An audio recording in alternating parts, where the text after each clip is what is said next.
Welcome to Season 4 of the Agile Brand with Greg Kihlstrom, where we discuss business agility through customer experience, employee experience, and digital transformation. I'm your host, Greg Kihlstrom.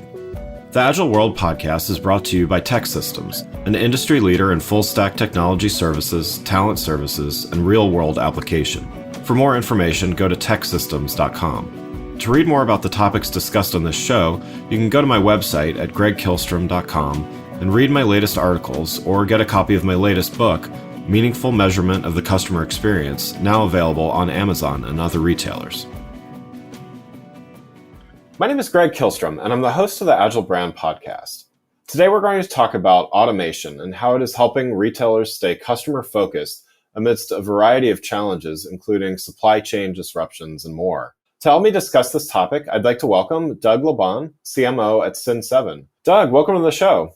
Thank you, Greg. Excited to share with you the latest on supply chain and changes going on in the market. Yeah, looking forward to talking with you. So why don't we start by you giving a little background on yourself, as well as what you're currently doing as CMO at Cin7. So I joined Cin7 about 2 years ago after 5 years at a company called Xero, cloud accounting company with over 2 million customers worldwide. And before that at Sage Software. So I've been in the automation, accounting, and cloud software business for a number of years. And super excited about the progress that we're making at Cin7. And I lead the product marketing, the voice of customer, and service design aspects of our business. Great. Well, yeah, let's dive in then. So we're here to talk about a few challenges that retailers are facing today as they struggle to stay customer focused. So let's start by talking about some of the supply chain issues that retailers face. Can you describe the current state of things and the strain this is putting on retailers? Certainly. I think you're on a key topic here. There's a lot of stresses in the economy. So there's inflation and prices are going up.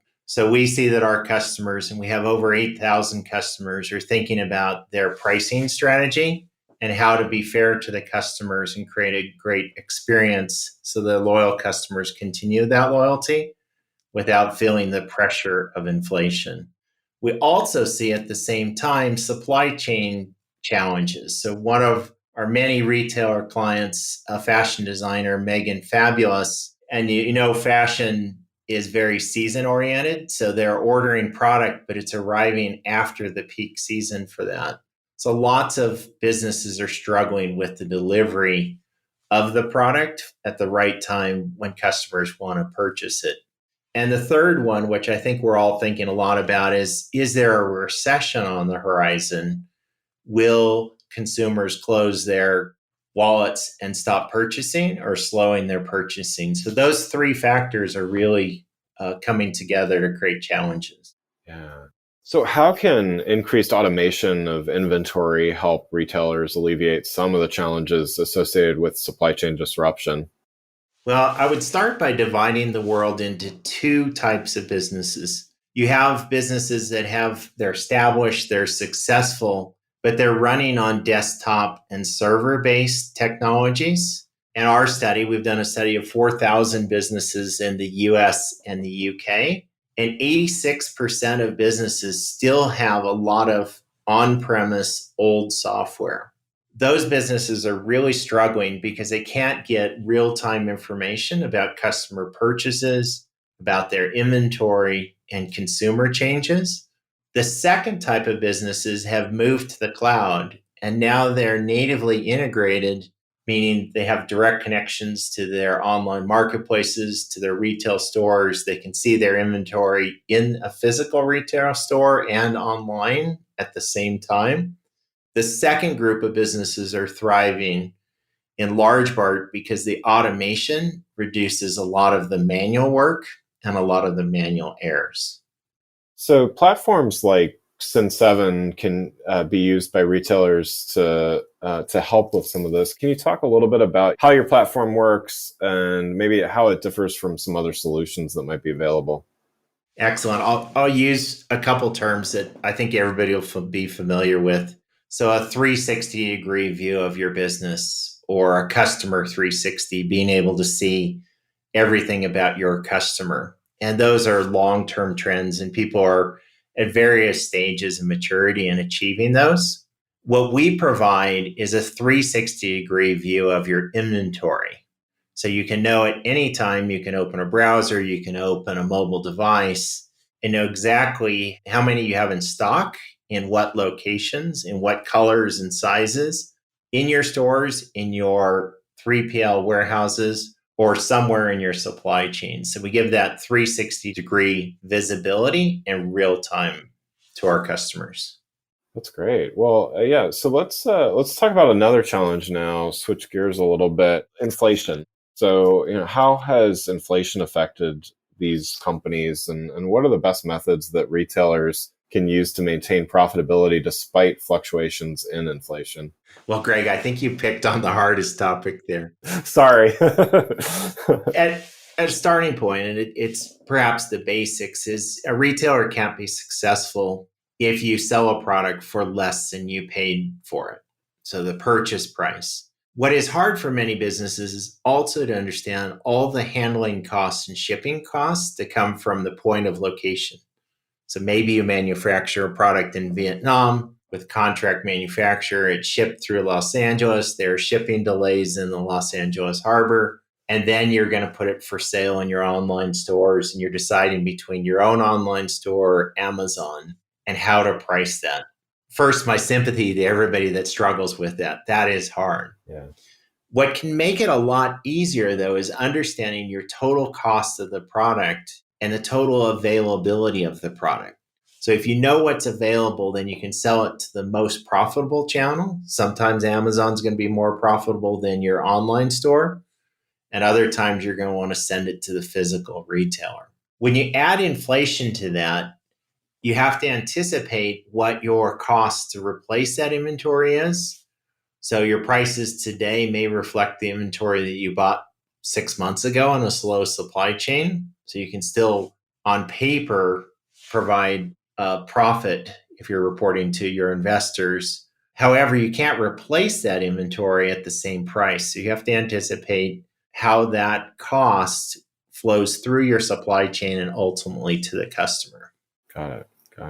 So, we've talked about inflation. We've talked about supply chain issues. What else is there? That's enough in and of itself. But, what other changes, trends, or competitive forces have your customers been experiencing? And how have the most successful ones adapted? I like both of your questions. The first one is the reality everybody faces is a labor shortage. Yeah. So not only that, if you're focused on delivering great customer experiences, you may not be able to hire the people that you want. They're not be able to staff in the right locations or find the digital marketing skills that you need. So there's significant challenges. What I can say with excitement and optimism is in our study of 4,000 businesses, we found about 10% of those businesses that were growing 40% faster than the year before. Everybody wants to know, what are the most successful businesses are doing? So we double clicked on that, interviewed a number of them, and looked at what were the common traits of those high performing businesses. And I would boil it down, the findings, to very simple things. First one is they're working with great technology. So they're using modern in the cloud technology so that they can understand where their product is, as we've spoken about supply chain. But Greg, one of the surprising facts is it is also a much more enjoyable employee experience to use modern technology. I suppose pre-pandemic, all of us can remember when you walked into a retail store and you said, hey, I want to buy this particular size. And the retail associate at the desk said, well, unfortunately, we're out of stock. Let me call around to other locations and see if I can find that. Yeah. Well, if you have a fully staffed team and you don't care about cost, you can afford to have a retail associate call all the locations and think of how long you as a customer standing there and how much it was costing the business. With today's cloud technology, they look at their mobile device, they tap it twice and say, would you like it delivered to your home this evening or would you like it tomorrow? There's a $5 service charge for that, or we can deliver it 2 days from now at no charge. What would you like, dear customer? Think of the employee experience there of waiting making all those calls, getting, the customer increasingly anxious about waiting so long versus tap your device and have the answer. So great customer experiences come from these modern technologies that enable both a beautiful customer experience and an employee experience. Yeah, that's so great. And I think retail is definitely one of those areas where the employee experience is so, it can be so closely related to customer experience simply because there's frontline employees and, that sometimes face-to-face relationship is so important. So that's great to hear. Let's now talk a little bit about Cin7's business as well. So how has the pandemic and all the related challenges affected your outreach and approach to your customers? Did you experience any significant pivots in direction or anything like that? So, Greg, that's a good question. And I think, like many businesses, when the pandemic hit in March 2020, the concern was like, what's going to happen to the economy? And there was a big push to the online. And our software enables a retailer to be able to quickly turn on an online store and to sell to the customers the way they want to buy. So if the store is closed, they were able to buy online. So that helped our business. And there's a business called Pepcore Specialty. And they were a traditional retail store with physical locations, and they did not have a single online store. We were able for that business, and this is a large blue chip business, to open 5 e-commerce stores in less than 4 months. Wow. So we were able to turn on these stores and create and deliver great experiences in a modern SaaS world for a business that had very old legacy software. So that helped us kind of act one of the pandemic. Yeah, that's great. Act two of the pandemic was people returning to store shopping.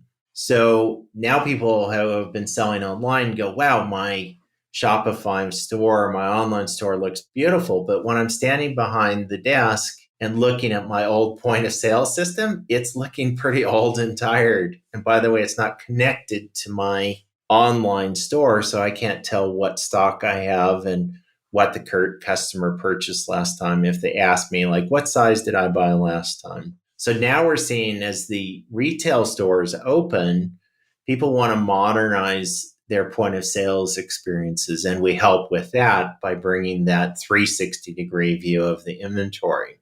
Now, I think the third act is all the uncertainty about what's going on in the world. Is there going to be a recession? And it raises the question for many people, is this the right time to invest in technology? And we compete in an area which is closely aligned to, but different than traditional ERPs. Yeah. So if you go out and you shop for an ERP and you say, hey, I think my business is ready for that, you're going to get a price tag of, say, $100,000 a year for the software and, say, $300,000 to implement that. And businesses are wondering, like, is that a good investment? I see the return from that. I know it can create better customer experiences, will be more efficient. But what if the economy slows down and we've just made that $500,000 investment? That third act actually plays very favorable to us because our software and the implementation is less than $50,000. If the economy gets tight, we're well positioned because we deliver great value for the dollar. Yeah, that's wonderful. And along those lines, I think you've touched on this already, but how do you stay customer focused to really understand and anticipate some of what you're talking about is kind of paying attention to the trends, whether it's economic or otherwise. But how do you stay customer focused so you can better understand other aspects and empathize with what your customers were experiencing or are experiencing? Greg, I'm glad you answered that because I skipped the second part of our big study of what distinguished those top 10% of performers. Yeah.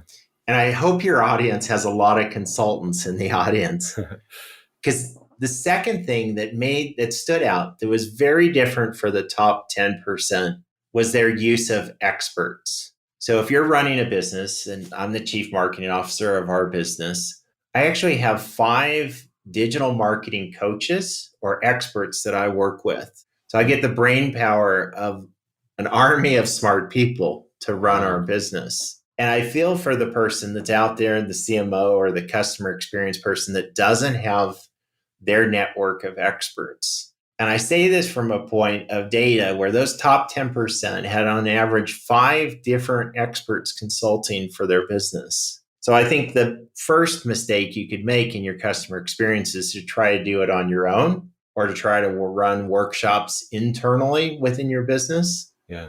The benefit of an expert and the speed to answer is so significant that that would be the starting point. That's great. That's great. Well, one last question before we wrap up here, and this is kind of an open-ended question here, but what's one piece of advice you would give, given everything we talked about? We really ran the gamut here, but what's one piece of advice you would have for online retailers as they navigate the months ahead? I think, Greg, that's an excellent question, and I think that your podcast, the Agile Brand, has the secret. The world is in a rapid state of change with big forces that we spoke about. Yeah. And I think that when you work with experts and you have cloud technologies, your ability to change your sourcing strategy, to adapt to customer changes in the way they buy or the frequency that they buy is so significantly better that getting great automation and the experts to teach your business how to use it is the critical best answer to a challenging economy. Okay. The second answer I'd give is don't stay where you're at. The only lose strategy is to stay on old technology and not change the way you're doing the business. For those people that might be thinking, well, hey, let's wait for 2023 when everything calms down and the world's going to be simpler, I give this advice. It's not going to be. Right. It's going to be more complicated in 2023. Absolutely. Yeah, exactly. I think those were the same people that were saying things like that in 2019 as well, right? And we're surprised a bit, right? Very true. Yeah. Well, Doug, thanks so much for joining the show. For those listening, what's the best way for them to keep up with what you and Cin7 are doing? Well, Greg, I appreciate that. And I listen to your show often, so I encourage people to start there. And your guest speakers are excellent. Oh, thank you. Please continue that. The second thing is, for those that are interested, we have a resource center, lots of these industry studies, and you can find them at cin7.com. That's CIN as for connectedinventory.com. Wonderful. Well, again, I'd like to thank Doug LaBahn, CMO at Cin7, for joining the show. Thanks for listening to The Agile Brand with Greg Kihlstrom. Talk with you next week. Thanks again for listening to The Agile Brand with Greg Kihlstrom podcast, brought to you by Tech Systems. If you enjoyed the show, please take a minute to subscribe on your podcast channel of choice and leave us a rating so that others can find the show more easily. You can access more episodes of the show at www.theagilebrand.show. To get a copy of my latest book, Meaningful Measurement of the Customer Experience, visit my website at gregkihlstrom.com. Until next week, stay agile.